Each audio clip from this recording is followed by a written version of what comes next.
Welcome to the CareerJitsu podcast, where we connect the art of Jiu-Jitsu with your career.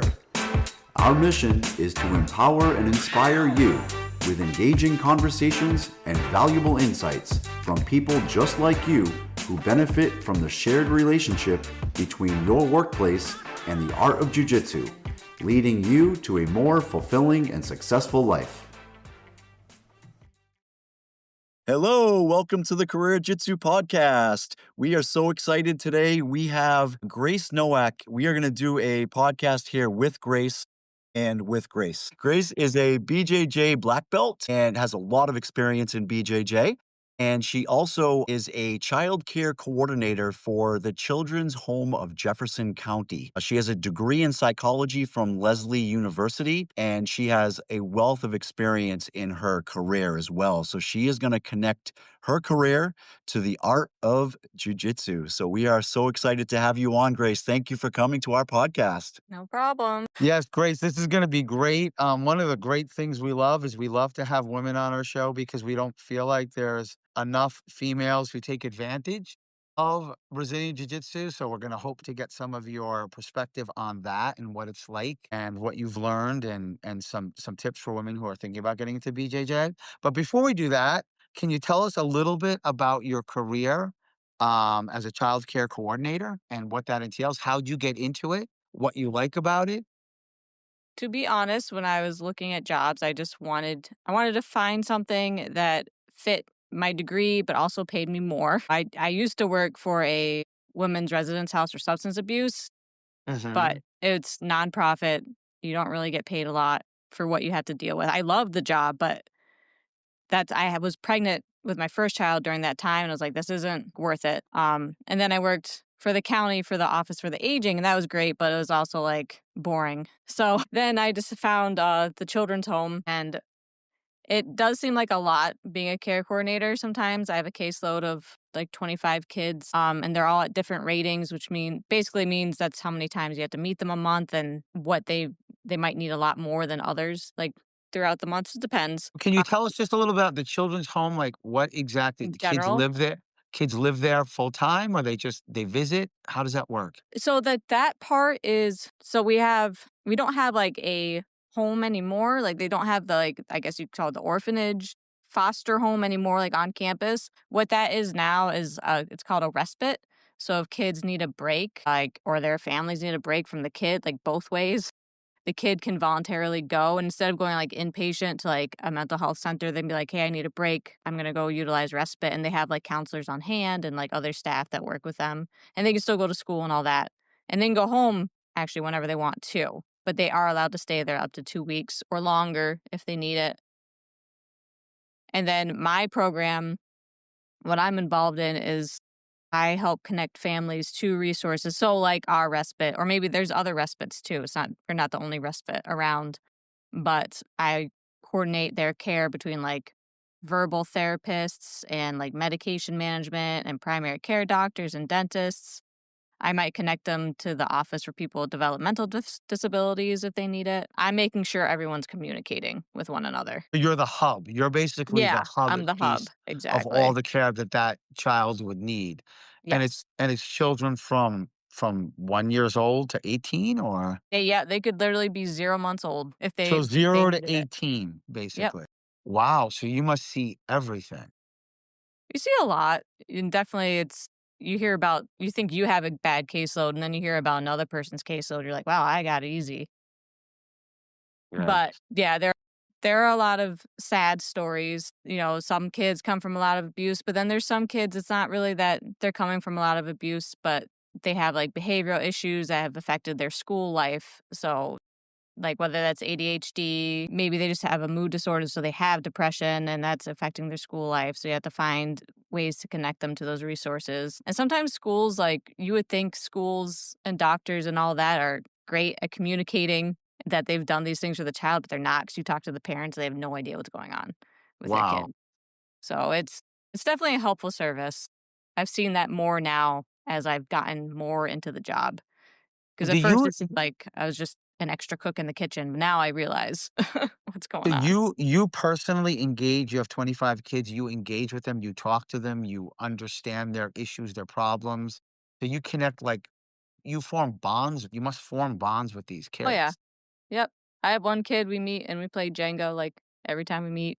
That's, like, our meeting at school. You have to build a rapport because if you don't build a rapport, they're just always gonna tell you, "Ah, things are good. Yeah. Things are great," and it's like, "No, they're not." Just yeah, I get them to talk to you a little Yeah, bit. you get the one word answers Mhm. if they don't Yeah, so then you feel have to invested in learn you. how to, like, do those investigative questions, like, "Why was it good?" Like, "Can you tell me a good thing that happened, a bad thing that happened?" Things like that. Wow. So you found a job you like and one that pays you well. So congratulations on that. Tell our listeners a little bit about your journey in jujitsu. And the listeners are going to be very impressed when they hear your story of some of the things you've accomplished. So, why don't you start from the beginning? What happened? One day you woke up and said, I want to take a class in jujitsu. How did that happen? So, I've been in and out of, like, martial arts since I was 4. My mom actually put me in because she saw me playing Power Rangers and wanted me to be responsible, so she put me in taekwondo so I could learn to not hit people just because. And then I got out of taekwondo when I was like 8. I tried to get back to it, I couldn't. Then I did aikido for a few years actually, and that ended. The instructor was just, we'll just say, not the greatest. And so then yeah, I found out about this judo club that was on the same road as the aikido school, and I just decided to go in and try it. Um and that was in 2008, and it was just like it's just judo club. You just pay like a lifetime fee. It was like $100. You just go. Like, and I went Wow. 6 days a week, for my first, like, several well, I was at the judo club for a couple years, but, like, ever since starting jujitsu, I was, like, going, like, every day, but at the judo club was basically I had 1 class a week of jujitsu, and then it was just rolling the rest of the time, so I So learned a lot judo, from it just wasn't I'm sorry, just so to well, sure, yeah. clarify, it wasn't judo with all the throws, it was more of a jujitsu, or was it I with the did throws? so it was based so the guys who ran it were they're judo guys, but there was a guy there that has started a jiu-jitsu class who's a blue belt, but the family it was run by, like, one big, like, family, and they're all judo, like, black belts. So, there was a judo class once a week, but I just never took to judo the same way, like, I've learned it, I know, but, like, my thing was, like, the jiu-jitsu. So, I'd go and I'd roll, and there was, like, 2 hours of rolling, like, 6 days a week. Wow. Thrown into the fire. I mean, yeah, Really? I literally just threw myself into it. And I was the only girl. I started when jujitsu was like you were lucky to ever meet another girl unless you were competing. And that was like all the way up until coming here.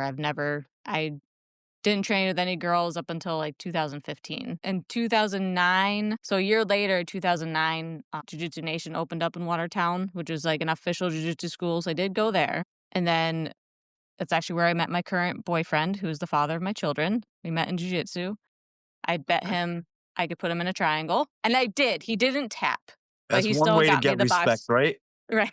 He still got me the box of Mike and Ike's that he said he would get me if I put him in a triangle. So and then we ended up moving to Cape Cod. We lived there for about it was like 5 years. It was 2010, and we trained with Seth Silva, who was under Daniel Gracie, and I got my blue belt pretty much right when we got to Cape Cod, so 2 years after starting. And then Wow. we trained there for like 5 years. And I got my purple belt from Seth Silva. At that time, he had switched over to Nova União at the Mhm. time, so I actually got it while he was, like, working with Hene. I forget his last name. But then we moved back up here in 2015. I started working with Curtis Mosley at Bering Jiu-Jitsu, and actually it was kinda cool because it came full circle because a guy I had started training with in 2008 was also at this school, like, helping to run it, Jamie Fryer. So I got to train with people I had trained with in the beginning again and then also meet all these new people, so it was pretty cool. Then also, like, this whole time, I was training MMA as well, so I was doing boxing and Muay Thai, competing in mixed martial arts, and I was always trying to do, like, 5 jiu-jitsu competitions a year. They're always, like, local competitions, but, um, just to get my experience up. So when I came here, I continued to do the MMA more than the jiu-jitsu competitions. And then I started teaching as a purple belt. And I just kept working until I got to 2024. And it was time for me to test for my black belt. And we train under Grandmaster Flavio Behring, who's actually from like, oh man, I knew this for my black belt test, but it was like the 1940s, right? And he trained with, like, he grew up training with the original Gracie family. He's, in his Wow. 80s. He's a So red belt. you're tapping into history. Yeah, so it's pretty cool. That was pretty surreal. Like when I first moved here, I actually got to meet him because he used to do seminars. It's been a while, but he would come up and do seminars, and like his like way of explaining technique is fantastic. It's like simple. He's focused on like just like non-flashy movement, which is great for me because as you get to purple belt, you want to do all the flashy things, and you kind of learn that it's not about that. But yeah, so I actually got to test for my black belt with him and like a few other like high up there belts in the Bearing like chain of schools, you could say. And then it was also cool because I got my black belt from like the first person I ever rolled with, like watching, which was Jamie Fryer, and another instructor that joined us, Billy Garrett. I also started training with, so he got to see me get my black belt. So everything kind of just came full circle with me getting this black belt from this red belt who was just amazing. So it's just a surreal, like, thing for me. Yeah, that's awesome. So for the listeners that are only hearing the podcast, not viewing it, I'll let you know that I am actually in our MMA cage right now. So Grace fought MMA, and so that's why I'm doing this podcast in our MMA cage in tribute to Grace's experience in MMA. So Grace started competing in MMA, you said in 2009, and you did it for 10 years. Can you tell us a little bit about, or tell our listeners, I should say, a little bit about your experience of fighting MMA for 10 years? Because that's a long time. 10 years is a long time to be fighting MMA. Yeah. So I have a terrible record, and I don't even know, I don't know, like, 0-2 pro, 3 and something amateur. There's a lot of, like, it's a lot of learning about your body. Originally, when I fought my first fight was, like, my first weight cut, so I had to get down to, like, 115 in 2 weeks from, like, 130. And then after that, I never really had to worry about weight cuts anymore. It's like my body was like, "Okay, we'll just stay around 115." But my first fights were, like, in Pennsylvania, and it was just you learn a lot about yourself, like, getting to a cage and having someone, like, actually like, not just, like, sparring, like, when someone's actually fighting you, it's Right. completely different because it's just your brain just lets go of that, like, "Oh, I can't hurt this person, like, I can't use all my strength, I can't do all," like, your brain just lets all that go, and, like, you're just trying to beat the crap out of each other, especially in those early fights. So there's no real thinking, you're just going at it. I did win my second fight, and that was by armbar because it felt like such a backwater part of Pennsylvania. It was like I fought in like a barn type thing, like they held proms there, and this is like the venue for the fights. I remember the girl's sister had messaged me after and said they don't wrestle around there, and I was like, "Okay, I guess we probably should wrestle." The girl herself, though, was really great. She was very respectful. I just remember getting a message from her sister, and it just was like, "What is happening here?" My third fight was one of those probably shouldn't have taken fights. They switched out the opponents at the last minute, and I just kept going from there. I just kept wanting to do it. I didn't really ever want to give up, even though I've had bad experiences losing. I've also had good experiences losing though too, because I'd like to say I'm a pretty tough cookie. Like I'll hang in there the whole time. You can beat the crap out of me, like, but you either have to like submit me or knock me out to like end the fight. So I'm just gonna keep coming. I've gotten to meet a lot of cool people because of MMA. I got to win a fight in front of Nick Diaz, who was at Wow. yeah, this was at a fight promotion in Rochester and full contact. I think what do they call themselves now? It's FCP, but I forget what it stands for now, to be honest. I think it's full contact promotions or something similar like that. They were able to get Nick Diaz to go to the fights, and I got to win against a really good wrestler by triangle, and it was really cool as I walked out of the cage, and he was just like, "I was hoping you were gonna finish that," and he did a seminar, afterwards the next day, and I got to roll with him. It was like a 20-minute roll, like, the first time he tapped me in 3 minutes, then the second time, like, it took a lot longer. I even did like I don't know if you guys are familiar, but when you get to someone's back and you jump on their back like you're surfing, I did that to him in the middle of the roll. So that was pretty surreal. It was pretty cool. I got to meet Rose and Pat Barry at another seminar held by the same fight promotion. I didn't fight on that card that time, but I got to work with like Rose and Pat Barry because they MMA people are just cool and down to earth. Most of them, not all of them, but most of them. So it's just been so that part has been really crazy. Like whether I've won or lost a lot of fights, I've gotten to meet like all of these cool people and do all these cool things because of it. Nice. Hmm. Yeah. So can you, Grace, for our listeners now, can you connect now? Your experience with BJJ, your experience in MMA, and your experience as being a child care coordinator. Can we make this connection now? I know earlier you talked about being trying, that it's taught you how to remain calm during, when you're in a high pressure environment. I know in MMA, when you step into that cage, that's certainly a high pressure environment that you need to stay calm in, right? Yeah. So that's just one example of the connection that you made. So can you talk a little bit about some more connections that maybe you find between your workplace and jujitsu? Yeah, I mean, I would definitely say that one other way these different things seem to like not connect at all, but they do connect is that, everyone's different and you run into all different type of body types in jujitsu, right? Like you're really flexible people, you're really spazzy people. So there's always different ways to handle those people to get to like the same solution. So like with some families that I have, there's some parents are a lot more, I would say, they don't really know anything about what's going on. And then you have parents that are really involved and you have to find ways to get them to like go to that therapist. Even the ones who are really involved, like it's easy, obviously. But the ones who aren't, you had to figure out ways to like convince them like, hey, it's not an embarrassing thing. It's important for your child to go. You just have to find like different solutions for different families, essentially. Just like you would find a different solution on how to armbar the really flexible person versus the really stiff or strong person that can arm curl you, right? Right. I would also say, like, kinda cutting out the fat too, because there are a lot of, like, pointless things that can happen in this job. Like, you can go off on a tangent with the family and, like, not even solve anything if you allow, like, too many of the details to, like, get in the way.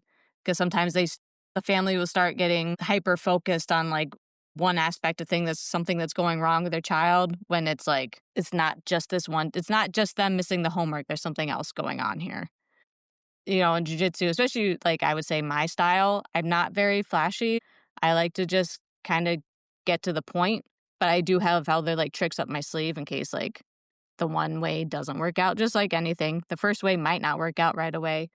So I'd say that's one way jujitsu and my job connect is just finding all those different pathways to solve something and being able to like cut out the stuff you don't need to get to the solution, making it simple, easy to understand. The fundamentals, Jason always says that. Right. Yeah. If that Fundamentals that win makes fights sense.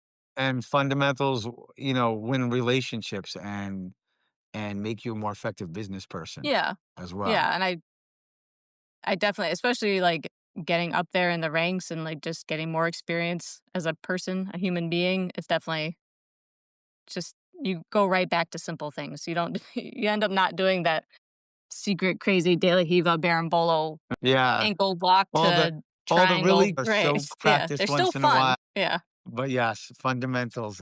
You're not the first person who has said that either. A lot of people who practice jujitsu have learned that, the cool, flashy moves are cool and flashy, and you certainly can hit them sometimes, but the fundamentals is really your bread and butter, right? Hmm. Quick question. You said something that piqued my interest. You said that one of the most important parts of your job is building rapport, Hmm. building bonds. And do you feel like that is similar to your training in jujitsu as and MMA as well? Sure. 'Cause, you have those bonds with your coaches. You gotta be able to get along with your coach, right? That'd be a very terrible experience if you It hated the really would person be. cornering you. And same thing with your teammates. Like it's an individual sport, but at the end of the day, you want people there to cheer you on or want to come help you. And if you don't have that, it can be a very lonely experience. And I mean, you won't really get anywhere if you don't have anyone to work with. I would So imagine it's super similar. if somebody could not make bonds in their jujitsu and in their MMA, they probably would not last long in the field. Right, and you see that. I've seen, like, stories, people talking about it, and it just doesn't as far as jiu-jitsu goes, you see people talk about other schools, and, like, a lot of it's like, "Oh, I couldn't get along with anyone there. I couldn't form any bonds, and then they leave, then they quit. And that always sucks. Yeah, it's the roots that keep us. It's the long, winding roots that keep us where we are, right? Keep us grounded and keep us with our people. Yeah, it's about the Yeah. culture, right? You know, if you have a great culture, you have a great culture in your BJ gym, I mean, you have a great culture at work. It definitely makes the environment much better for you and helps you to be successful in both areas, you know? So it's great. So, Grace, when you were talking about the environment and like how you have to communicate a lot, is it similar? Do you find some parallels between gyms and your work environment in terms of communication? You know, like, I know that like when we're in the BJJ gym, we drill techniques, and it's important to be able to communicate with the other person so you can both understand the technique. Or maybe you're doing a roll, and after the roll is over, you're able to communicate like, oh, hey, you could have put your arm here, or you could have moved over your hips a little bit this way, it would have worked. So it always helps being able to be a good communicator on the mats with your training partners. Does that translate into your career as well? I would definitely say so.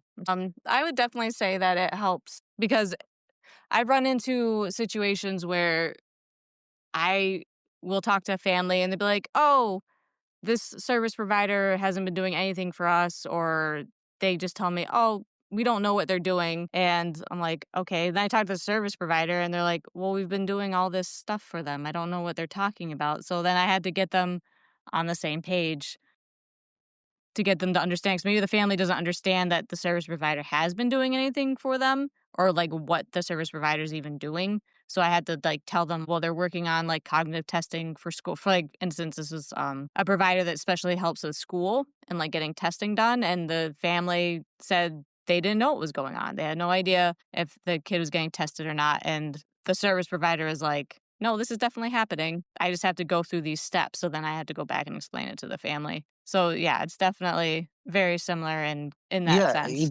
it kinda sounds like a three-dimensional puzzle that you have to put together. When I think of the way you're talking about your career, it seems like you have a three-dimensional puzzle that's moving, and you Mhm. have to keep all the pieces and all the links together, which is a really dynamic kind of way to have to do your job, right? You have to almost flow like the water, right? Yeah. Yeah, you had to flow like jujitsu. You had to just gotta take it and go with it every which way. You might have to change direction suddenly and just be able to understand that now you're going down a new path and now you gotta figure out a new solution and not be upset, and patience.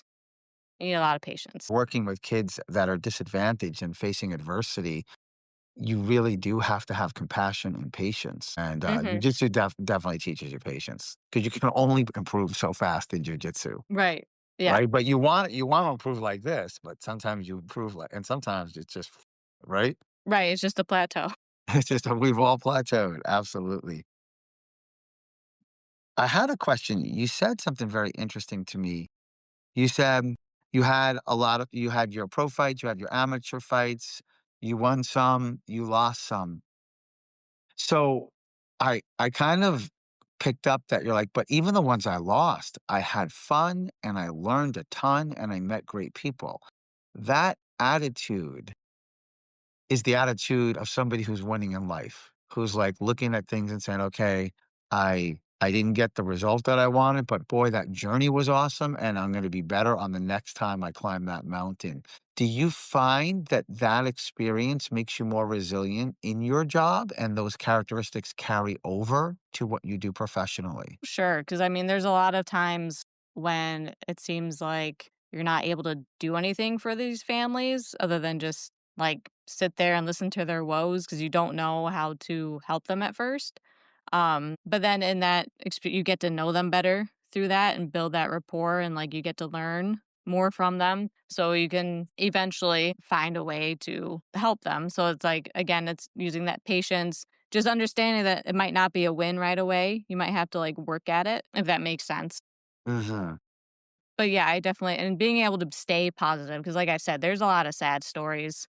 Um, and that you just come across, and it's never fun hearing those stories. So, like being able to stay positive and just knowing that you can keep moving forward and keep the family moving forward. It's definitely a trait that translates from MMA to jiu-jitsu. Because if you just like, if you lose a fight and you just quit, then that's it. Then you really did lose. Right, So it's like the same thing here. right. If you just quit on the family, then, that's it. You quit on them, like, and that's not fair to them, obviously. And I bet you that experience also helps you in your jujitsu too. Knowing Mhm, like, hey, at my job, this happens all the time. I got nowhere today. I got absolutely nowhere, but I'm mhm, not giving up. Same thing in jujitsu sometimes, right? You feel like you had a great week, and the next week you're like, what happened? I right. had all that progress. Where did it go? Mhm. So it Yep, kind even of, as a black belt, that happens I'm for sure sure. to everybody. Jason always tells us we don't Yeah. believe him really, but he always tells us, "Oh, I have some hard roles with people, and I don't know We what to just don't do." tell you. He tells us, but I don't I can't imagine that he would have a hard problem with anybody, but that's just how it is, right? Everything is relative. It's Mhm. all Yeah, relative. definitely. Yeah. Yeah, I mean, like, having that open-mindedness, right, Grace? In like you said, when you have children that you don't know what type of trauma they've experienced, Mhm. what they're going through, do you think that that helps you to be a more kind and compassionate person on the mats as well? I like to think so, because you don't know what people are going through throughout the day. Right. Sometimes people aren't so good at letting the ego go at the door, whatever happened to them at the door. You kind of just have to remember, like, you don't know, like, what happened that day. So Right.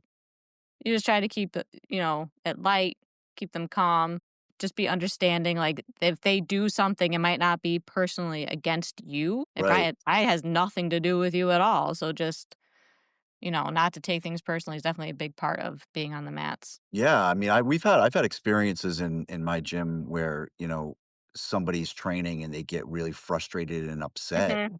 Mhm. I've even had people get so upset that they storm out, just Yeah. get really angry and just storm out of the building. But I promised I wouldn't do It that doesn't anymore. I know, and I'm like, "Frank, please come back for." This is every week. This is every week.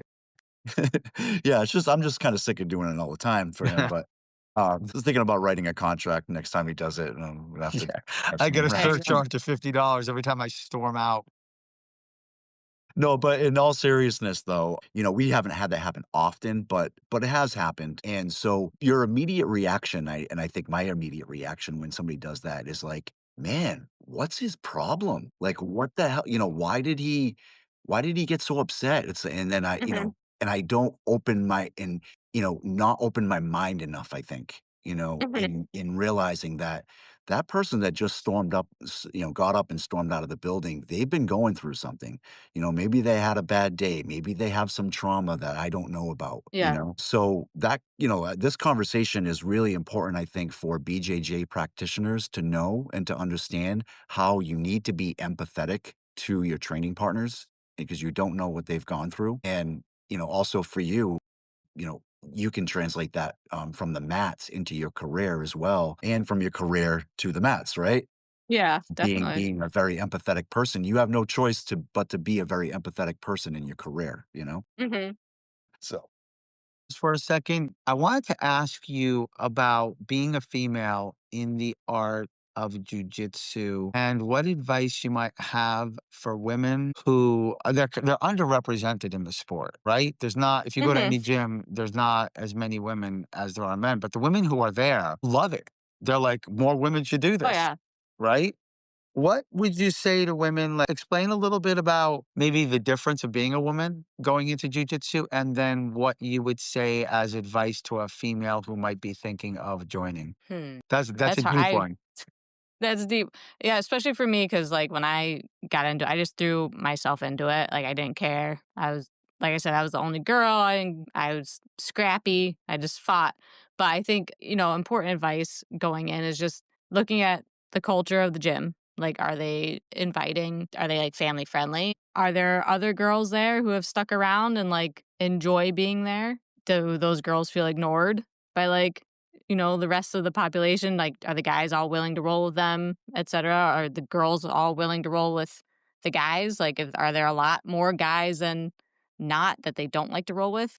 And, it is a lot of personal space. You had to get used to that getting taken away from you because you're going to run into all sorts of sweat and hair getting in your mouth. So you kind of just have to accept that. personal space is gone. But it's such a great thing to get into, especially for self-defense. 'Cause I feel like especially you get that live, like, even though you're not really, like, fighting the other person per se, maybe you are if you're new, but you get to go with people who don't know how to use their body, who are spazzy. You have to learn how to control them, and then you go with people who are higher up that know how to use their body. They might be more athletic or they've just been doing jiu-jitsu a long time. So you get those different looks, and it just kinda gives you an idea of, like, pressure might feel like in a real life situation, especially if you're underneath a 200-pound man. Like, it just gives you that experience. It tests your metal. Like, you're going to get a toughness from that that you might not normally get from other sports. And it can build discipline.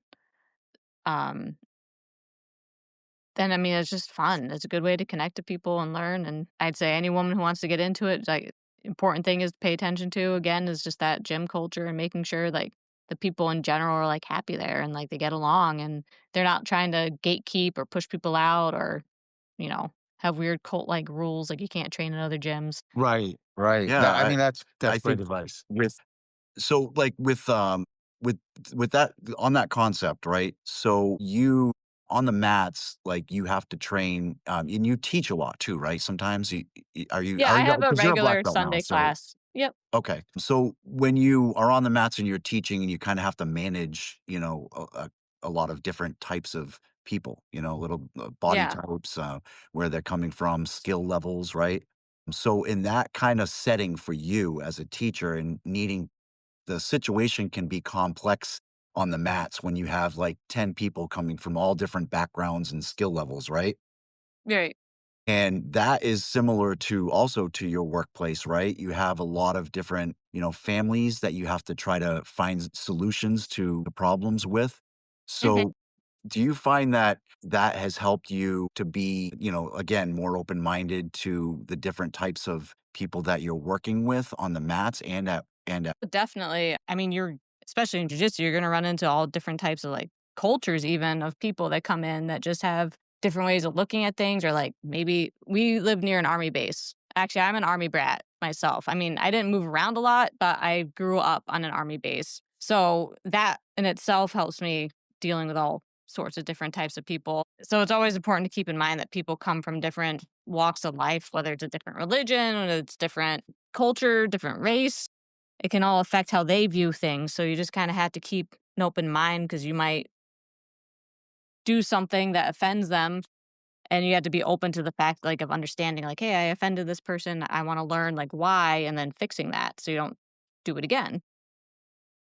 So it's yeah, definitely people important. It's my job. Yeah, and people understand things differently too, right? So, like, Yes, exactly. if you're teaching a certain technique, you might teach it one way to one person so they can understand it, but then teach it a different Yes. way to another person Everyone so they has can like understand it different as well. cues that help them, I've Yeah, found. yeah, and you experience that with the kids you work with too? Sometimes you have to take different routes or different avenues on getting us the same message across to them?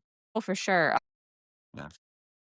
Especially with, like there are some kids who just don't wanna engage, so you have to, like, really find why they might not wanna engage, and, like, for instance, I have a kid, and I think he feels like everyone's always just telling him what he needs to do, and granted, he's hasn't engaged at all for a while, but at the time, I was handling it as, like, I'm gonna let him just talk when we meet and just see where we go with this. Like, is there anything I'm gonna find out if I just let him talk instead of telling him what he needs to do and what we feel he should do? And, like, it kinda helped. I was getting him interested in starting a job and stuff, but he kinda went backwards. It was no one's fault. It's just it's the unfortunate side effect of, like, what he goes through.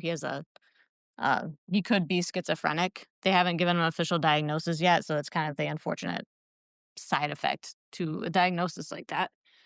And he's very defiant. Mhm. But just doing simple things like that. Whereas there are like other kids, like they don't mind if you tell them what they need to do because they need that direction. They need to be told like, I need to go do this to get a job, or like I need help like figuring out what I like. So can you give me options of things I might like? They just because they just don't know yet. Yeah, you kinda have to find what their way is that, what's gonna click with them, right? Right. Exactly. Yeah. How it's gonna resonate, kinda like with Frank, I'm like, you know, "Frank, you gotta do this from the north south." And then he's like, "Oh, yeah, that's right. Okay. Now it makes sense. The north-south position, I can get it from there? Okay, I get it." Yeah, yeah, yeah, exactly. That's where you meet me because that's all I know. That's exactly true. And I love, Jason, when you say, if you just did this, Frank, you always say, like, oh, Frank, you were right there if you just did this.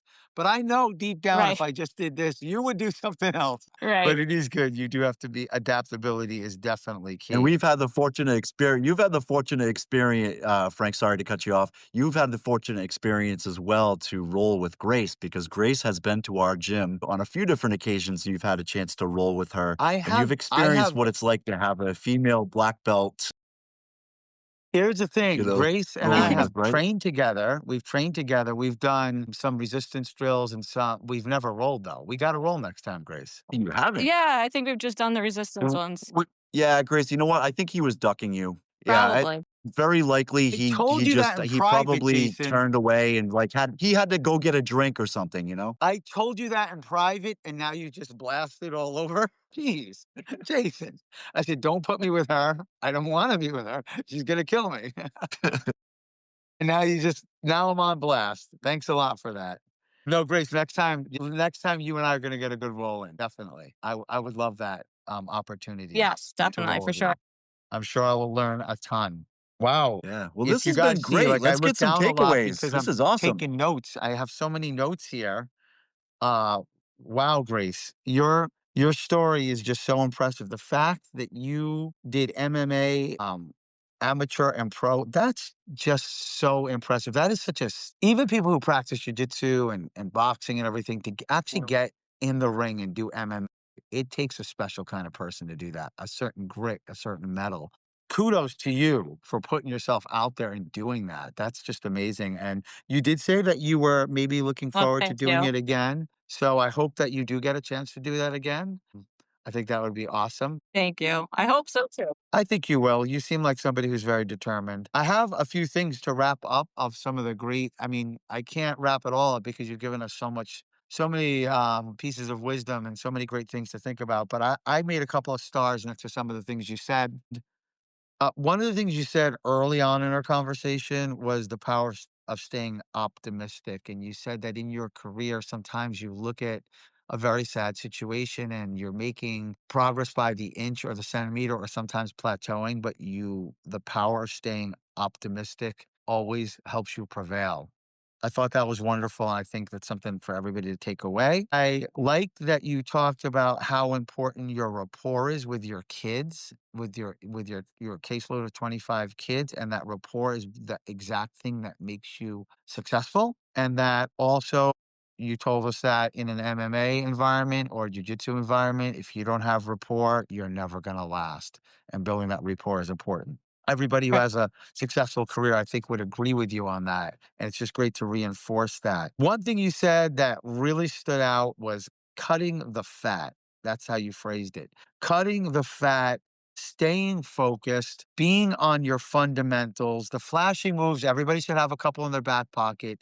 But your game in jujitsu, your game in life, right, is to cut the fat, focus on the fundamentals, always have a plan B, but keep it simple. And I think that's something that we need to be reminded of often. And then the very end, two big points that you brought up. One was empathy and compassion that we talked about. And I love that you said you don't know what happened to that person you're working with. And I just learned this. I don't know if I'm going to butcher this term. It was fundamental characterization error. When we look at somebody who's acting a certain way and we characterize as you're a jerk, you're a loser, you're Mhm. a jerk, when you're not really asking yourself, what might have happened today? Did you go to a funeral? Did you just go through a divorce? Did your parents tell you that you're no longer welcome in their house? And I love that you talked about that empathy and compassion. And Jason, you also brought that onto the mats and said when you're teaching, you have to look at everybody's background and where they came and be adaptable to understand their culture, understand what they're going through. I thought that was great. And then I'm very happy that you did a shout out to women to find a jujitsu gym. And I loved your advice. Check out the culture. Talk to the people there, talk to the men and women. Yes. Really, they will talk to you. How do you like it here? How long have you been here? Do you feel comfortable as a woman? It's very, very simple. You will find that most jujitsu gyms, I would say most, are going to be very friendly to females and want them there. And I think most guys are gonna want to roll with the females and vice versa. I thought that was great. You talked about the value you got from it, the discipline. You gave us so many things to think about, and I hope that our listeners take these, they digest them, and they apply them to their lives, either in sports or in their careers. I hope so too. Definitely. I Yeah, appreciate you guys awesome. having me on. It's been fun. I'm Yeah, it glad you had definitely was. fun. I'm glad that you were able to do this for us. Yeah, and we have a call to action too, right, Frank? We have a lot of calls to action, but one of our major calls to action is we really appreciate our listeners so much. We have like 1,300 downloads now. We're all over the globe, and we want to say thank you to our listeners. And if you're a listener and you appreciate this, would you share it with somebody who you think would benefit? Number one. Number two, if you're a listener and you have a story to share, like an amazing story like Grace had, if you have a story to share, get in touch with us. We have a little form that you can fill out. Fill out the form. We'd love to hear from you. Love to get you on our show. Yes. All All right. right. Great. And on that So note, mission accomplished. Thank you so much. yes, thank Thank you you so guys. much. We appreciate you and we look forward to seeing you back in our gym soon. You're always welcome at our gym. Always. Yeah, Take care, hopefully next Grace. holiday. Bye. All right. We Thank look you, forward Grace. to it. And Bye. Merry Bye-bye. Christmas, everybody. Happy holidays. Well, there you have it.